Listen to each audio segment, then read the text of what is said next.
Murieron calcinadas 215 personas. Hoy, en la zona donde estaba ubicado el cráter, enseguida lo descubrimos, pero antes recordemos la tragedia. Era el 11 de julio de 1978. Un martes de verano en la Costa Dorada, con el sol clavado en lo alto y la playa llena de familias que habían llegado desde toda España y desde media Europa para pasar las vacaciones más felices del año. En el camping Los Alfaques, junto a San Carlos de la Rápita, en Tarragona, había ese día unas 800 personas. Había niños corriendo entre las tiendas de campaña. Había parejas tomando el aperitivo a la sombra. Había abuelos leyendo el periódico junto al mar. Nadie sabía que a las 2:30 de la tarde ese lugar iba a convertirse en el escenario de la mayor catástrofe de la historia moderna de España. Nadie podía imaginar que la muerte llegaba por carretera, en forma de camión cisterna, cargado con una bomba de tiempo que nadie había querido ver. Bienvenidos a la España de ayer. Hoy vamos a hablar de Los Alfaques.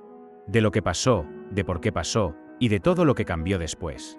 Porque esta tragedia no fue solo un accidente. Fue el resultado de una cadena de negligencias, de decisiones tomadas por ahorrarse dinero, y de un sistema que no estaba preparado para proteger a sus ciudadanos. Y también fue, como vamos a ver, uno de los peores momentos en la historia de España. El verano de 1978. Para entender lo que ocurrió ese día, hay que entender primero qué era España en el verano de 1978. El país llevaba apenas 2 años de democracia formal desde la muerte de Franco. La Constitución todavía no se había aprobado. Eso llegaría en diciembre de ese mismo año. Pero la sociedad española ya respiraba diferente. Había una cierta euforia, una sensación de que lo peor había quedado atrás y de que por fin se podía vivir con más libertad, con más alegría, con más horizonte por delante. El turismo había crecido de forma espectacular durante esos años. Las familias españolas habían descubierto el placer de las vacaciones en la playa, algo que antes era un privilegio reservado a los más pudientes y que ahora, con los sueldos industriales y el acceso al coche familiar, se había democratizado. Los campings de la Costa Dorada y del Delta del Ebro se llenaban cada verano con familias de Barcelona, de Madrid, de Valencia, pero también con alemanes, franceses y belgas que venían atraídos por el sol y los precios bajos. El camping Los Alfaques era uno de esos lugares. Estaba situado en una franja de terreno entre la carretera nacional N340 y la orilla del mar, con apenas 100 metros de anchura en su parte más amplia. Un espacio pequeño pero lleno de vida.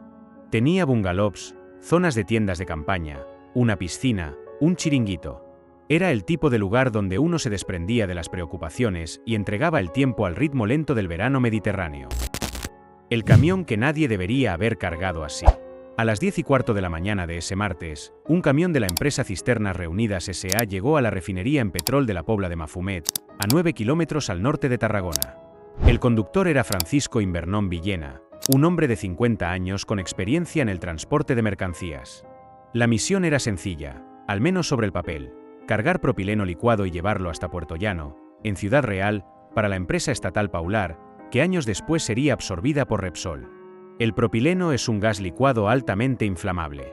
A temperatura ambiente es un gas, pero se mantiene en estado líquido dentro del depósito gracias a la presión. La cisterna tenía una capacidad máxima legal de 19,35 toneladas, diseñada para soportar una presión de 8 atmósferas. Sin embargo, a las 12:05 del mediodía el camión abandonó la refinería cargando 23 toneladas de propileno, casi 4 toneladas por encima del límite reglamentario. La cisterna estaba llena al 100%, sin el espacio de expansión necesario para absorber los cambios de temperatura del viaje. Y lo que es aún más grave, aquella cisterna de acero no tenía ningún sistema de alivio de presión. No había válvula de seguridad. No había mecanismo alguno que pudiera liberar el exceso de presión en caso de emergencia. Pero había otro problema, aparentemente menor, que esa mañana nadie consideró importante. Los conductores de la empresa tenían instrucciones de utilizar la carretera nacional N340 en lugar de la autopista A7 para evitar el pago del peaje. Unas pocas miles de pesetas de ahorro. La N340 en esa época era una carretera estrecha y sinuosa que atravesaba poblaciones costeras, pasaba por delante de campings y urbanizaciones, y discurría a escasos metros del mar durante kilómetros.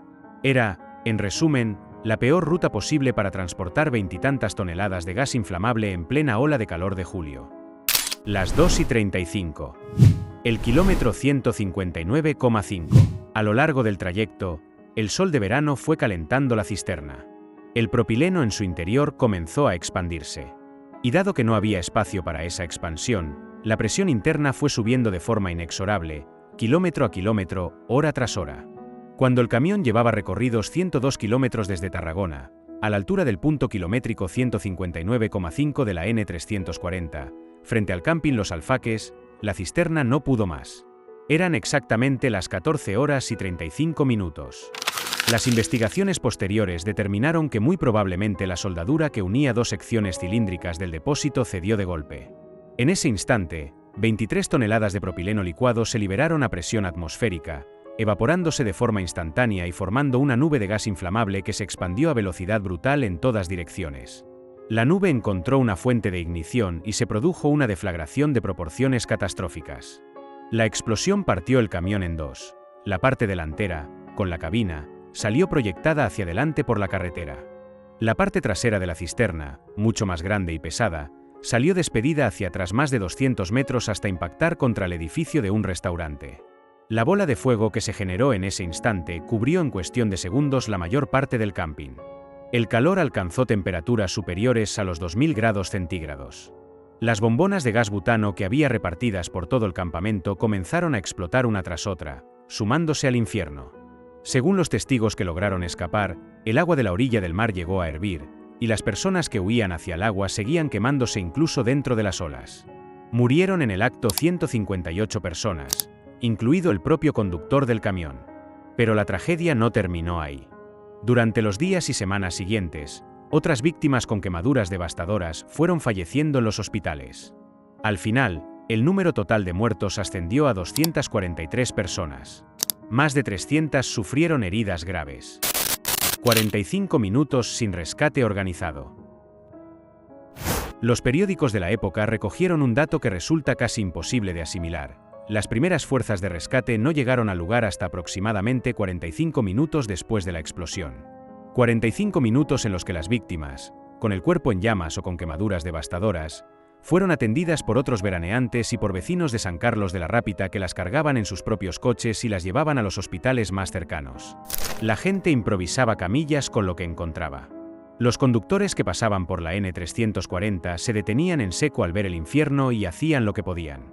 La clínica arrosera de Amposta, el centro más cercano, quedó desbordada en minutos.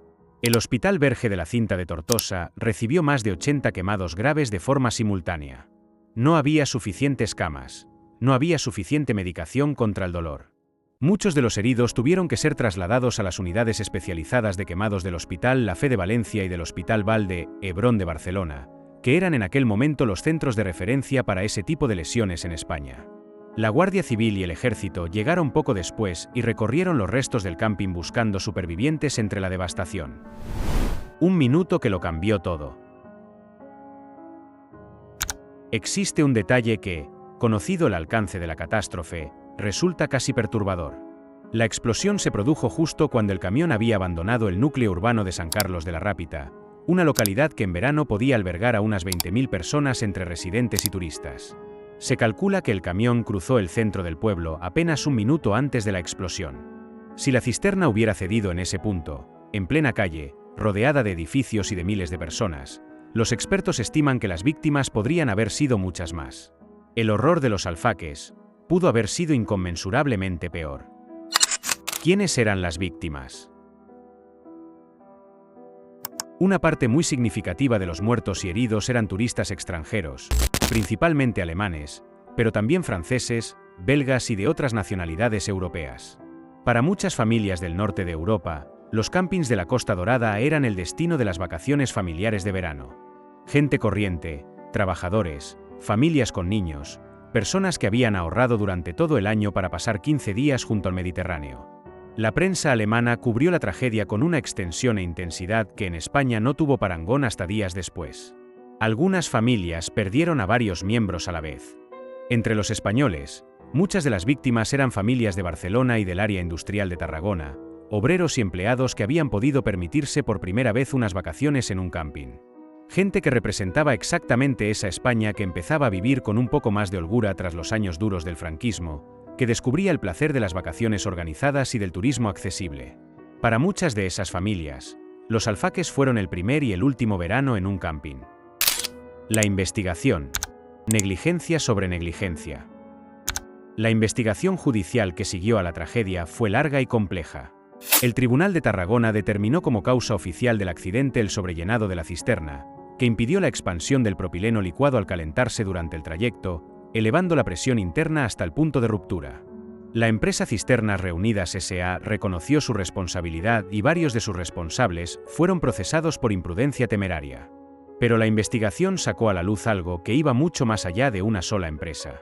El transporte de mercancías peligrosas por carretera en la España de finales de los 70 era un sector prácticamente sin regular en la práctica.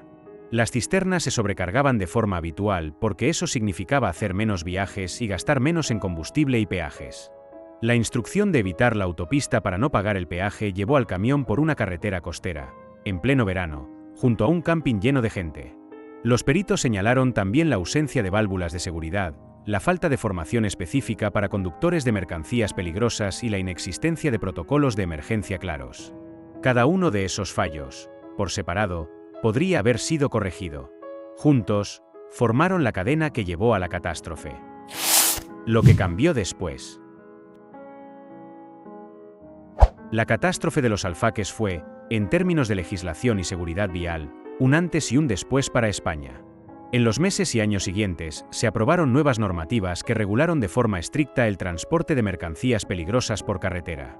Se estableció que los vehículos que transportaran sustancias peligrosas debían circular por vías de alta capacidad y no por carreteras secundarias que atravesaran núcleos de población. Se prohibió en términos prácticos que esos vehículos transitaran por zonas urbanas en horas de alta actividad. Se establecieron requisitos mínimos de seguridad para las cisternas, incluyendo la obligatoriedad de válvulas de alivio de presión, y la formación específica de los conductores de mercancías peligrosas pasó a ser obligatoria.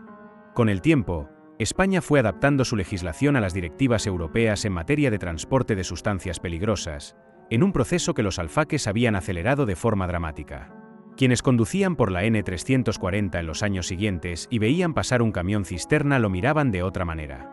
Durante años, ver uno de esos vehículos en una carretera costera provocaba un escalofrío en quienes recordaban lo que había ocurrido en julio del 78. El miedo se había instalado en la memoria colectiva, y con él una exigencia nueva, que nunca más la negligencia de unos pocos pudiera costar la vida a tanta gente inocente. San Carlos de la Rápita y los pueblos del Baix Ebre guardan la memoria de los Alfaques con una intensidad que no ha disminuido con el paso de las décadas. Cada año, el 11 de julio, se celebra un acto de recuerdo en honor a las víctimas. En el lugar donde estaba el camping existe un monumento a los fallecidos. Para los supervivientes y para las familias que perdieron a alguien ese día, el tiempo no ha cerrado del todo la herida. Hay algo en las tragedias que ocurren en verano, en vacaciones, que las hace especialmente difíciles de procesar.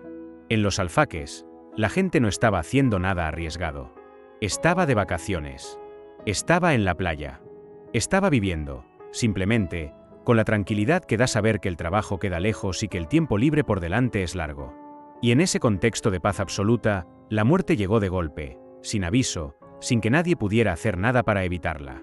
Eso es lo que hace que los Alfaques ocupen un lugar tan especial en la memoria colectiva de España. No fue una guerra ni un desastre natural. Fue una tarde de verano en un camping de la Costa Dorada, y bastaron unos segundos para cambiar para siempre la vida de cientos de familias. Si recuerdas dónde estabas cuando te enteraste de la noticia, o si tienes algún familiar que vivió de cerca aquella tragedia, déjalo en los comentarios. Si te ha gustado este vídeo, no olvides suscribirte al canal y darle un like. Nos vemos en el próximo vídeo.